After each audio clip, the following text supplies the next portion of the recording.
Muito bem, pessoal, dando prosseguimento à série de reflexões no Literacura a respeito das virtudes fundamentais, baseado no excelente livro de Joseph Pieper, grande filósofo alemão moderno, que resgata a tradição intelectual relacionada às virtudes. Virtude e intelecto são princípios que se retroalimentam, em que um precisa do outro para se desenvolver plenamente.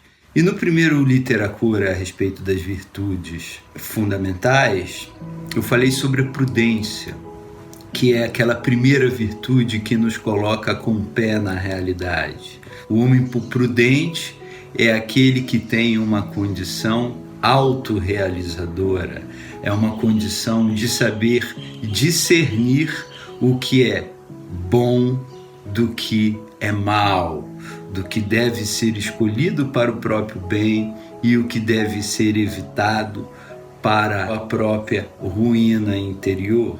A segunda virtude, que entra no segmento da nossa reflexão e que, na verdade, ela ganha seu pleno desenvolvimento na experiência do homem, é a própria justiça. E nessa breve reflexão eu queria começar a pensar a justiça com vocês a partir do seu contraste, do seu oposto, que é a própria injustiça, para podermos entender melhor a importância da justiça em nossas vidas. E eu queria começar citando aqui uma frase do filósofo moderno Immanuel Kant a esse respeito, em que ele diz o seguinte: a maior e mais frequente miséria dos homens procede mais da injustiça entre os homens que a má sorte. Ele está querendo dizer que todo sofrimento humano, fundamentalmente, está relacionado às próprias relações humanas.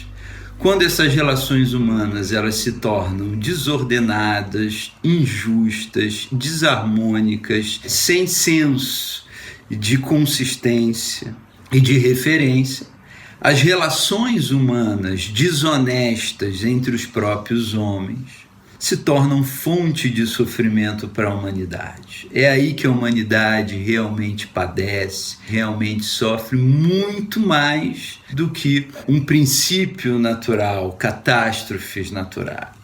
É na relação dos homens que o próprio homem sofre, porque o homem se encontra numa condição mais viciosa do que virtuosa e, portanto, autopredatória no que diz respeito à sua espécie.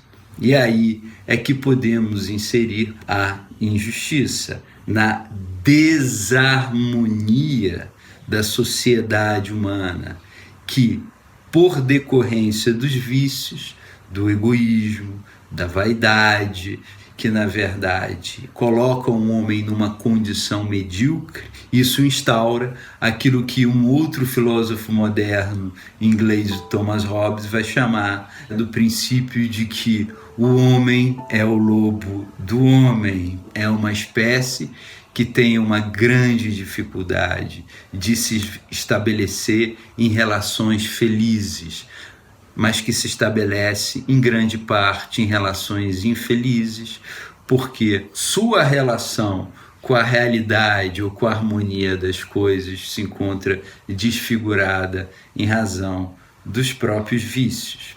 E quando a gente fala da justiça, colocando-a em contraste com a injustiça, que é a própria desordem, na justiça nós vamos verificar que ela se relaciona, em primeiro lugar, com uma submissão ao real.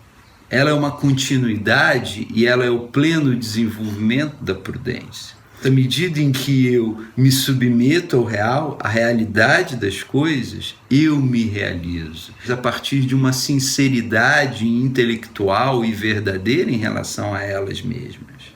E quando ele faz isso, ele se enobrece na sua relação com o próprio real. Realizado neste contexto, o homem se torna livre. A justiça ela leva o homem para a liberdade. Mas liberdade do quê? liberdade para uma vontade própria desordenada? Não, ao contrário. Porque a vontade própria desordenada e viciosa, ela é uma vontade egoísta, entrópica, autofágica, que se volta contra o próprio homem. Sócrates, no seu discurso de defesa diante de um tribunal injusto de Atenas, que quis suprimi-lo porque, na verdade, ele era luz, uma presença luminosa na sociedade ateniense, cercada de vícios, principalmente entre os poderosos, e ele estava produzindo consciência na juventude ateniense, e isso levou, obviamente, aos poderosos de Atenas se sentirem ameaçados e levarem Sócrates a um julgamento injusto, em que ele é condenado a beber um cálice de cicuta e morrer em razão de um tribunal que tinha o poder da lei, mas não tinha o poder da justiça. E ali ele faz sua autodefesa, ele não permite que Platão, seu discípulo, advogue em sua causa, e ele mesmo advoga a sua própria causa, sabendo que morreria, porque já havia entendido que a motivação fundamental do tribunal ateniense era uma motivação egoísta, injusta, temerária e temerosa, porque temia a luminosidade, a consciência, a lucidez de Sócrates, que havia se tornado uma figura virtuosa demais, então, ao status quo daquela sociedade de poderosos atenienses que já estava corrompida. E no seu discurso Sócrates diz que mais infeliz é aquele que pratica a injustiça do que aquele que sofre a injustiça, porque Sócrates já sabia que os injustos se voltam em última instância contra si mesmos, porque na sua ação injusta eles próprios estão se corroendo, estão matando a própria alma, o seu próprio princípio anímico, desenvolvendo com isso uma atitude egoísta e ignorante. E aí nós precisamos relacionar a injustiça com a ignorância. A injustiça é uma ignorância deliberada, porque ela se funda na vontade de não querer saber aquilo que vai me desafiar a saber, para então eu me enobrecer. Quando o homem sequestra o seu intelecto na sua vontade egoísta, ele se corrompe, perde a sua vitalidade e a sua força psicológica. Os injustos podem até ocupar cargos poderosos, mas eles não têm o poder intrínseco dos justos. Verdadeiramente poderosos são justos, porque o seu poder está no ser, o seu poder não está nas coisas fora dele, ou nas coisas que se possui fora dele. Portanto, o justo se torna sábio, e o sábio se torna justo. Todas as virtudes, de certa forma, elas se complementam e se integram, produzindo vida.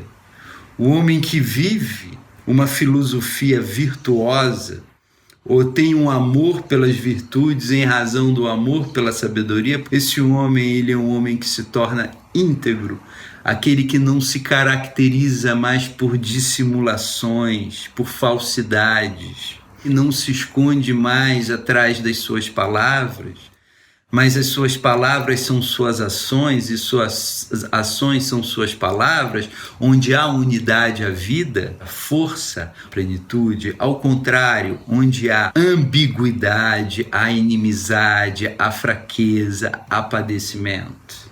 O homem injusto, ele está em alto padecimento, sem perceber que isto está acontecendo com ele em razão da sua própria ignorância deliberada.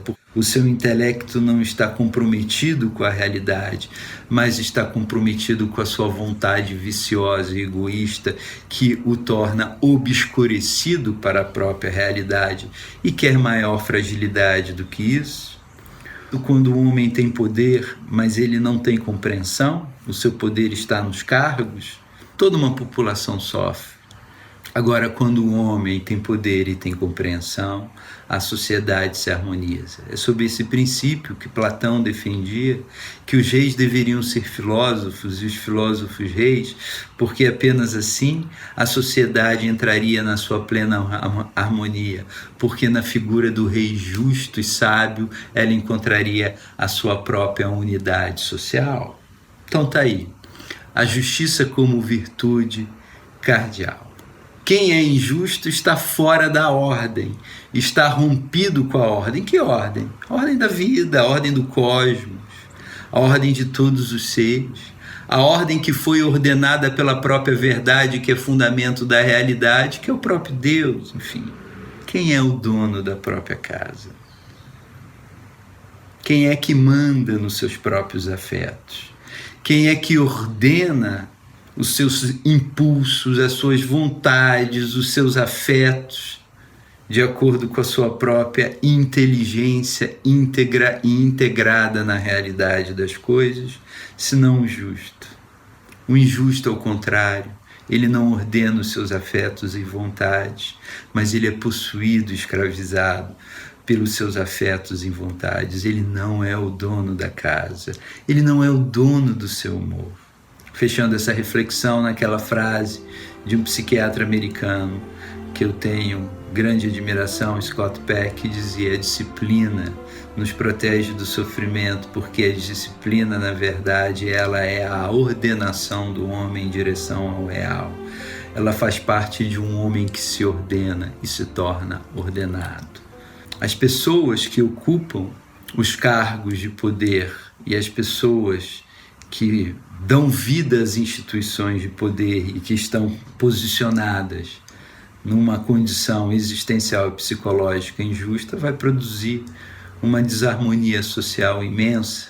A sociedade brasileira é uma sociedade anômica, é a incapacidade de dar nomes, de enxergar a realidade. É uma sociedade rompida, roturada, fragmentada, fraca, porque ela está fundamentada em vontades cegas e egoístas, e não numa atitude virtuosa de comprometimento do homem com a realidade que vai realizá-lo e enobrecê-lo. A vida das virtudes, eu já disse isso, é como a subida ao alto de uma montanha. Precisa esforço e disciplina, mas à medida em que o homem sobe, o seu ponto de vista vai ficando mais elevado. A vida caracterizada pelos vícios é como uma descida na ladeira, no abismo, em que o homem perde a sua própria inteligência no processo. Curta um vídeo, assine o canal e até o próximo Literacura.